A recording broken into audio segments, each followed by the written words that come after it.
Le 7 novembre à 13h27 sera donné le départ de la 15e Transat Jacques Vabre, une transatlantique courue en double par 79 équipages. C'est une participation record pour cette course de légende qui, pour la première fois, aura la Martinique pour destination finale. La Transat Jacques Vabre Normandie-Le Havre est devenue en 28 ans un rendez-vous incontournable des marins. Roland Jourdain, double vainqueur à des époques différentes, souligne le rôle majeur de la transatlantique en duo la plus longue et la plus exigeante de la course au large. La Transat Jacques Vabre, pour moi, c'est un essentiel du paysage de la course au large. Je crois que je n'imagine même pas cette course parce qu'elle est biannuelle et encore une fois avoir fait la preuve de la durabilité dans le temps. C'est une preuve d'excellence. C'est une balise pour les classes de bateaux. C'est une balise temporelle en fait sur un circuit, sur un championnat. C'est essentiel pour un système de sponsoring et de durabilité aussi des projets. Donc non, mais elle est là, il faut qu'elle reste longtemps, sinon ça va pas aller. Le Havre, c'est le berceau de cette course. Situé en Normandie, à l'embouchure de la Seine, Le Havre, dont le maire est Édouard Philippe, est l'un des plus grands ports de commerce français. La ville, associée à JDE, le premier groupe caféier en France et à la région Normandie, est cofondatrice de la course. Des fondateurs qui se retrouvent autour des valeurs de responsabilité, de performance, d'exigence et de partage. Je ne connais pas beaucoup d'exemples d'une ville et d'une entreprise qui se goupillent comme ça pour produire un événement de cette ampleur, aussi régulier et aussi exigeant. Donc je dirais que dans la relation qu'il y a entre les organisateurs, il y a déjà une très grande fierté. Et puis évidemment la fierté que ça marche, quoi.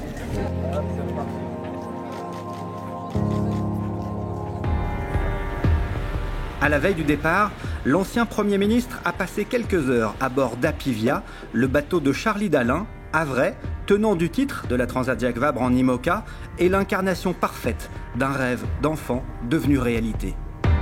J'ai rêvé devant sur les pontons de la Transat Jacques Vabre quand j'étais enfant. Voilà, mon collège, Irène Joliot-Curie était juste à côté, pas loin du bassin Paul Vatine. Donc après les cours, j'allais voir les bateaux. J'avais les posters des navigateurs de l'époque.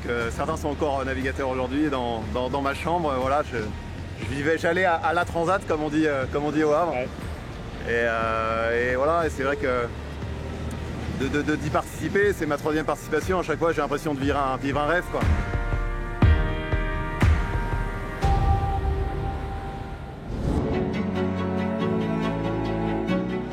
Le quartier des Docks est le cœur battant de la Transat Jacques Vabre, lieu idéal pour que le public puisse approcher et rêver devant ces 79 bêtes de course.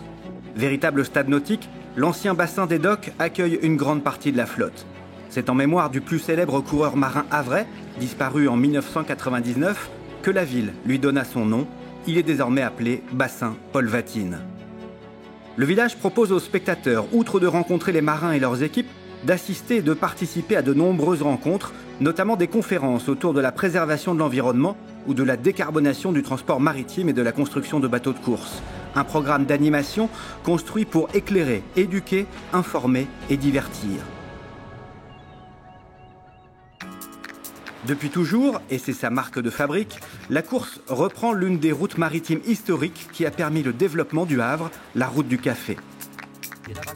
Pour la première fois, le départ et l'arrivée auront lieu en France puisque la ligne sera mouillée en Martinique, au large de Fort-de-France, un véritable retour à la source du café des Amériques.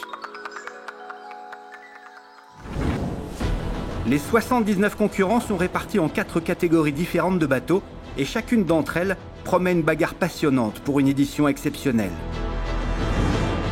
Les monocoques de 12 mètres ou classe 40 sont les plus nombreux. Ils seront 45 au départ, bateaux accessibles en termes de budget.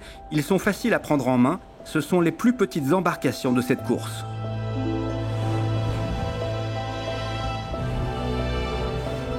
Les monocoques de 18 mètres, réunis dans la classe IMOCA. Ce sont les bateaux du Vendée Globe, des prototypes taillés pour la vitesse. Pour la plupart, grâce au foil, ils sont devenus capables de voler. Pour les multicoques, on retrouve également 2 catégories différentes. D'abord les trimarans de 15 mètres ou Ocean 50. des bateaux légers et rapides, désormais devenus très fiables. Et enfin, les ultimes, trimarans de 32 mètres de long et 23 de large, avec des mâts de 37 mètres, ce sont de véritables cathédrales volantes atteignant les 80 km/h en vitesse de pointe.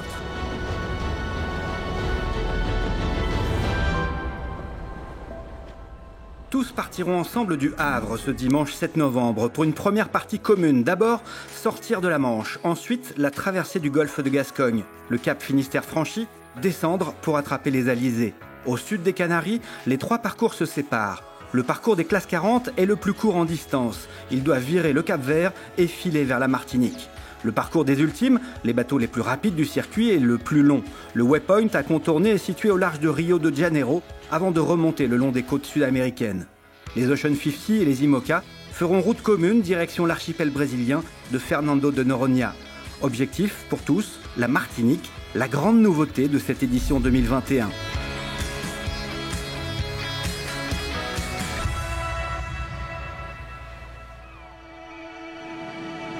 Avec ce nouveau parcours, pour remonter vers Fort-de-France, c'est en effet un nouveau terrain de jeu, une deuxième course qui débutera pour les concurrents sur des mers rarement naviguées. Nous n'avons pas navigué sur cette partie du parcours depuis bien longtemps. Nous allons nous concentrer plus particulièrement sur la dernière partie du parcours car c'est celle que nous connaissons le moins. C'est une route au portant et ce parcours de course qui est tout nouveau, ça va relancer la course. Il y a beaucoup de vent, il peut y avoir 25-30 nœuds avec une mer assez courte. Donc oui, il faudra faire attention. Donc 2 semaines de course sur ces bateaux, c'est quasiment un tiers d'un tour du monde avec ces bateaux-là. Donc c'est énorme et il va falloir gérer le rythme. Il y aura du jeu, les bateaux vont être à peu près dans un timing d'arrivée très serré. Ça va être très sympa comme course. Binôme, faux solo, couple, union libre, duo, attelage. Les descriptifs sont nombreux pour qualifier la navigation en double, car être à deux, c'est assembler des compétences, des égos, cumuler des individualités, mais aussi parfois des soucis. Naviguer à deux, c'est l'exercice très spécifique de la Transat Jacques Vabre. C'est la transatlantique qui se partage avec un binôme. Et ça, c'est quand même un côté unique, à la fois sur le côté performance, parce que du coup, on tire la quintessence du bateau quasiment tout le temps. Et puis, c'est aussi la difficulté de travailler à deux, de vivre forcément les coups durs, mais aussi des moments de joie. Je pense qu'il faut être vraiment complémentaires, de façon à être à 100%. Il faut que chacun ait des spécialités, mais que chacun soit presque capable de naviguer en solitaire, c'est quand même le mieux, parce qu'en fait on est souvent seul, quand il y en a un qui se repose, l'autre est sur le pont. Ensuite il faut quand même globalement bien s'entendre. Souvent on dit oui on est en double, on va pouvoir se reposer un petit peu, mais en fait c'est pas le cas parce que le mec qui est dehors il va toujours être à fond et le mec qui est à l'intérieur il peut vraiment dormir pour de vrai.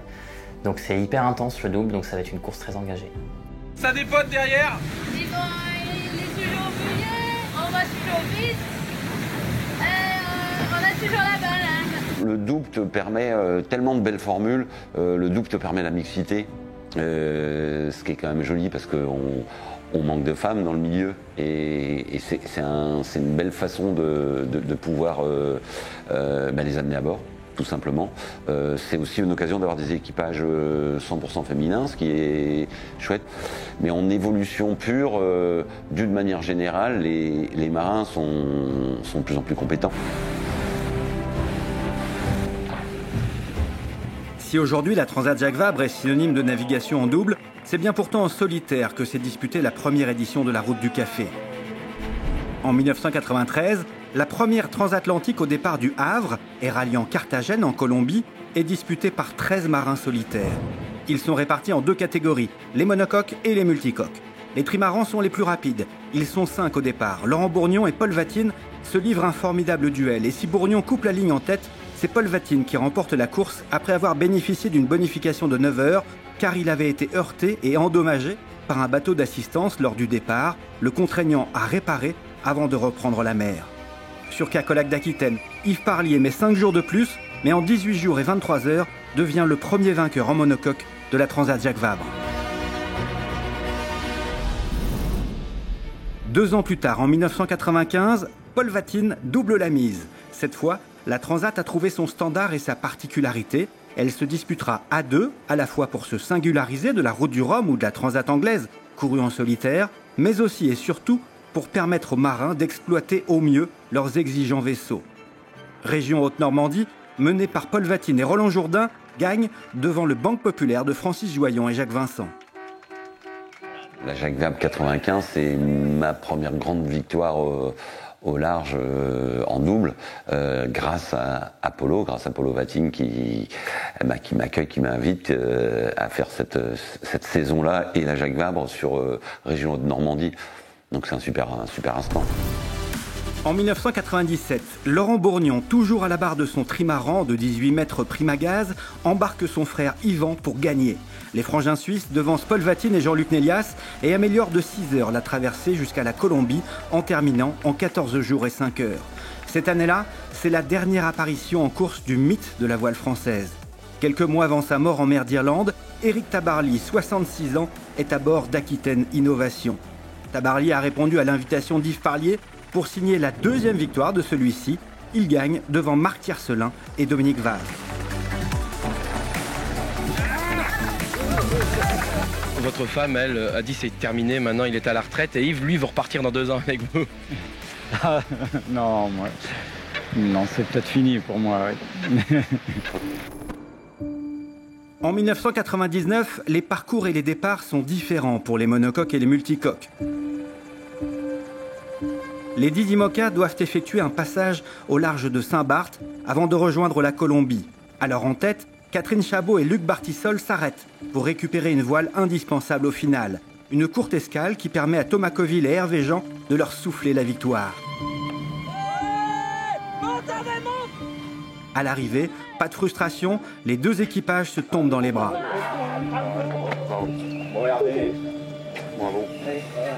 Mais cette édition reste marquée par la disparition de Paul Vatine.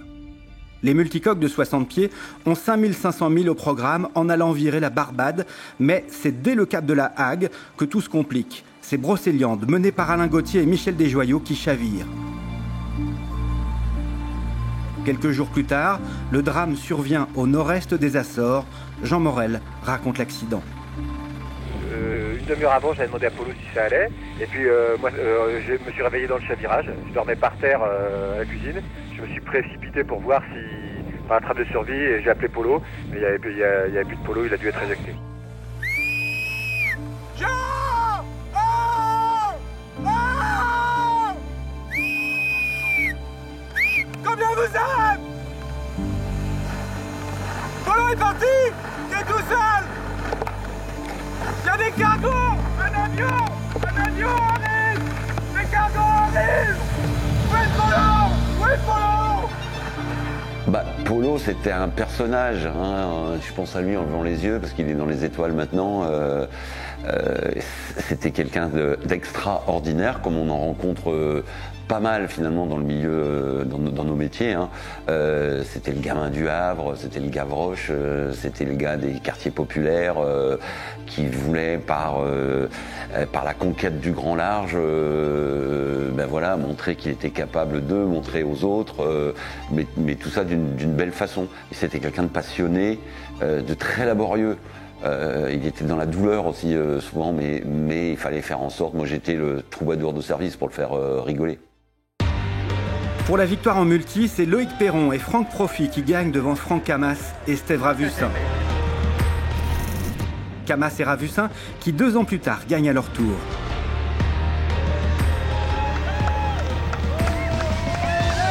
En monocoque, c'est Roland Jourdain associé à Gaël Leclage qui l'emporte. En 2003, 38 bateaux sont au départ. Jean-Pierre Dix s'impose avec Nicolas Abiven pour la première fois en IMOCA. Tandis que Franck Camas, avec cette fois Franck Profit, gagne pour la 2e édition consécutive en multicoque. Ça fait viril ça, Une grosse tempête va en 2005 rebattre les cartes. 10 bateaux sur les 35 concurrents sont contraints à l'abandon dès le golfe de Gascogne. La flotte des multicoques est balayée et si Franck Camas et Franck Profit pensaient avoir échappé au pire, ils cabaneront à leur tour après s'être arrêtés aux Açores. Lionel Lemonchois et Pascal Bidégory gagnent avec 3 heures d'avance sur Fred Lepeutrec et Yann Guichard. Et le plus vite, c'est qui? C'est papa. Ouais. En monocoque de 60 pieds, 30 minutes seulement séparent Jean-Pierre Dick, Loïc Perron et Roland Jourdain, Hélène MacArthur.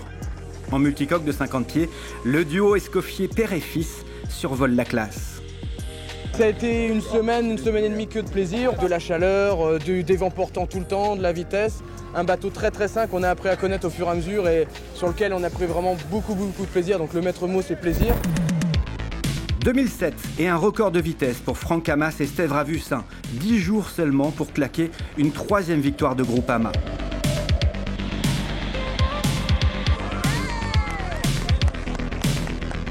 Michel Desjoyaux gagne en monocoque avec Emmanuel Leborgne.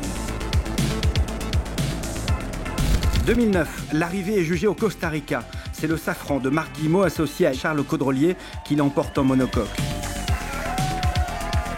2e victoire consécutive en 50 pieds pour Franck-Yves Escoffier, cette fois en duo avec Erwan Leroux. Crêpe Waou est le plus rapide. Il est le premier, toute classe confondue, à couper la ligne. En 2011, le départ est décalé en raison des dépressions automnales sur la Manche. En monocoque de 60 pieds, Jean-Pierre Dick initie Jérémy Bayou à la victoire. Ma première Jacques Vabre, gagner une grande transatlantique comme ça, voilà, Jean-Pierre il a l'habitude, lui, il les enfile comme des perles. L'année 2013, c'est le retour au Brésil dans le port d'Itajaí. Édition retardée par les tempêtes, Fabien Delahaye et Sébastien Roch s'imposeront en 40 pieds. En IMOCA, avec 4 heures d'avance seulement sur Guillemot Bidégory, c'est le duo Rioux-Lecam qui sort vainqueur. Après avoir repêché Jean Lecam lors de son naufrage au large du Cap Horn sur le Vendée Globe, quelques mois plus tôt, Vincent Rioux gagne avec son compagnon d'infortune. Une belle histoire d'amitié écrite dans la douleur. Ça a été du début jusqu'à la fin quand même une course où on a tiré énormément sur les bateaux. 2015 est une année d'innovation avec l'arrivée des monocoques à foil dans la flotte des 60 pieds et l'apparition des géants des mers, les ultimes, multicoques de 32 mètres sur 23. Toujours plus grand, toujours plus vite. Première course, première gagne pour François Gabard et Pascal Bidégory devant le Sodebo de Thomas Coville et Jean-Luc Nélias. Je ne pouvais pas rêver mieux. Je crois que ce bateau il est extraordinaire, je l'aime déjà. Et voilà, et partager tout ça avec la Pascal, c'était un moment fort. Il m'aime aussi. Ouais. 2e victoire consécutive en IMOCA pour Vincent Rioux avec Sébastien Coll devant Armel Lecléache et Erwan Tabarly. En multi 50, c'est la 3e victoire d'Erwan Leroux sur le même bateau. En 2017, la flotte des classes 40 est la plus représentée, avec 15 duos au départ. Le match est âpre et en 17 jours de course, les leaders se succèdent à chaque pointage. Une régate conclue avec 18 minutes d'écart seulement en faveur de Maxime Sorel et Antoine Carpentier.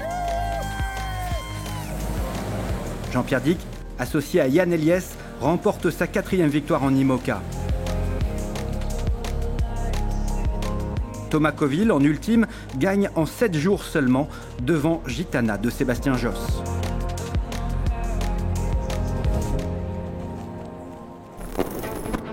En 2019, en multi 50, les vainqueurs sont Gilles Lamiré et Antoine Carpentier. Ils franchissent la ligne d'arrivée après 11 jours et 16 heures de mer. Je vous avais dit, je reviendrai pour chercher du résultat. Et le résultat, c'est aujourd'hui. En IMOCA, Jérémy Bayou et Christopher Pratt, à bord de Charal, perdent toute chance de l'emporter dans le poteau noir. Entrés en tête dans cette zone, ils restent englués et sont débordés par l'Apivia de Charlie Dalin et Yann Eliès. Coup de peau, on va dire. Coup de peau. J'ai eu un sacré poteau noir. Un sacré poteau noir. En classe 40, Yann Lipinski et Adrien Hardy gagnent à bord de leur crédit mutuel. C'est le premier bateau ASCO, un nouveau dessin du nez du bateau comme une spatule de ski, une innovation de design qui sera imitée par tous les bateaux mis en construction depuis. En 2021, c'est une nouvelle histoire qui est donc à écrire pour compléter cette légende de la Transat Jacques Vabre. 4 catégories sont au départ. Les classes 40 sont les plus petits bateaux, 45 concurrents qui composent une flotte très hétérogène. Grâce à son accessibilité, le classe 40 attire des amateurs éclairés, en quête d'un défi, parfois même d'une aventure familiale. Les jumelles Courtois ont gagné Cap pour elles, un concours mis en place par l'organisation de la Transat Jacques Vabre pour favoriser la féminisation de ce sport. Les sœurs Courtois sont soutenues financièrement et sportivement par les organisateurs et le partenaire Saint-James pour s'aligner au départ. On est un peu passionnés d'aventure et c'était un gros défi pour nous. Et ouais, ça fait 100 ans de parcours. Ouais, en fait, comme on a commencé la voile quand on était petite, après on a un peu mis ça de côté tout en continuant à naviguer un peu plus occasionnellement pendant nos études et le début de notre vie professionnelle. Et là, c'était une occasion rêvée pour se lancer un peu au large. On trouve également des navigateurs qui passent là un nouvel échelon de leur progression dans la course au large. Parmi eux, des sportifs venus d'autres disciplines comme Jean Galfione, champion olympique de saut à la perche, Ivica Kostelic, skieur croate, Mathieu Crépel, snowboarder, ou Aurélien Ducrot, le freerider. Architecturalement, la classe a vécu une évolution majeure avec l'apparition des SCO, des étraves arrondies qui donnent une plus grande raideur au bateau, une capacité à porter plus de toiles et un meilleur passage dans la mer. C'est dans ce groupe de 12 bateaux au gros nez que devrait se trouver le vainqueur.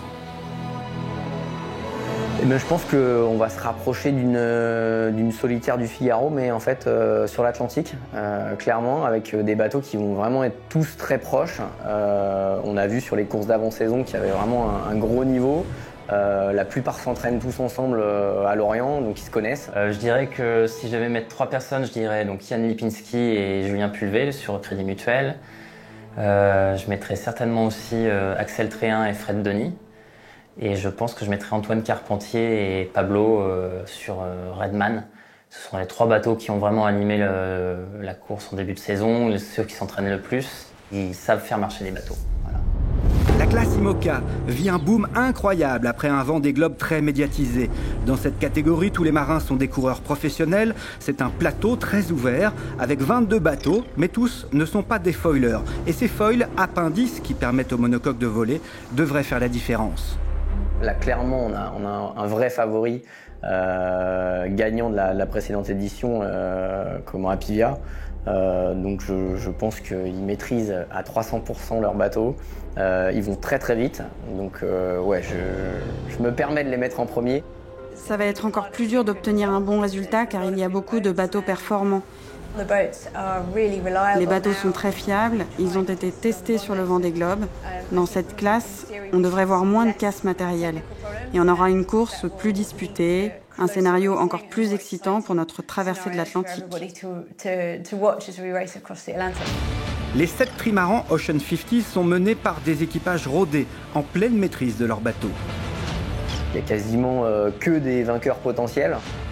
C'est vrai qu'il y a des furieux dans la classe et il va falloir savoir gérer aussi le curseur risque, vitesse.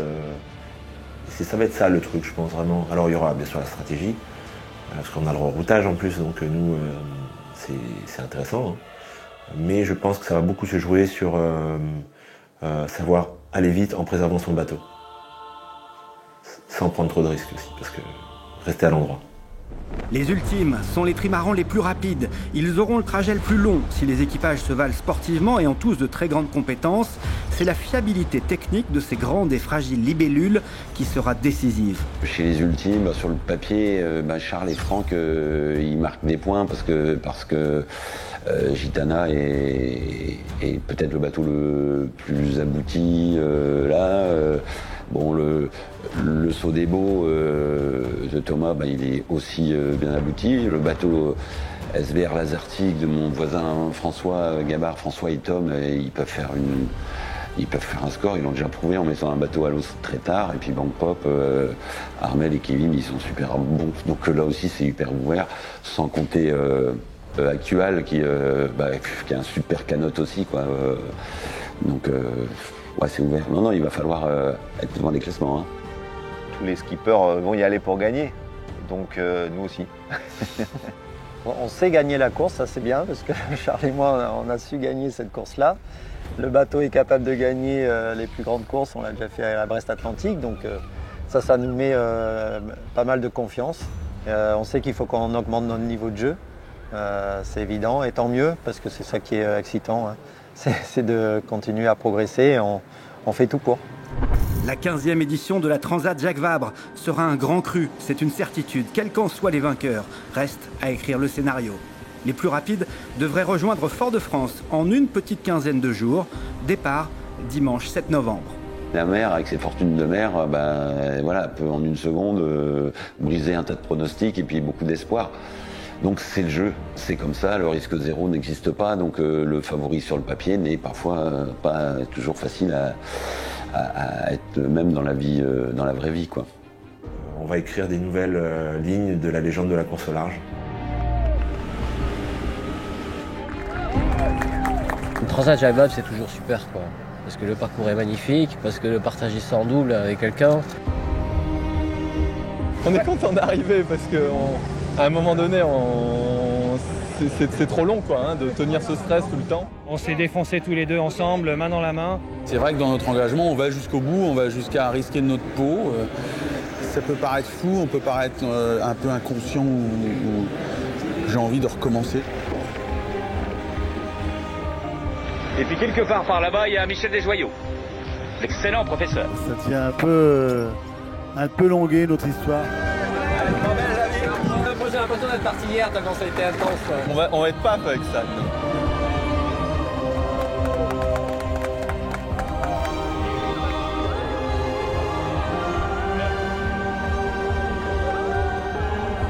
C'est extraordinaire et j'ai hâte d'être sur la ligne de départ pour voir ça en vrai.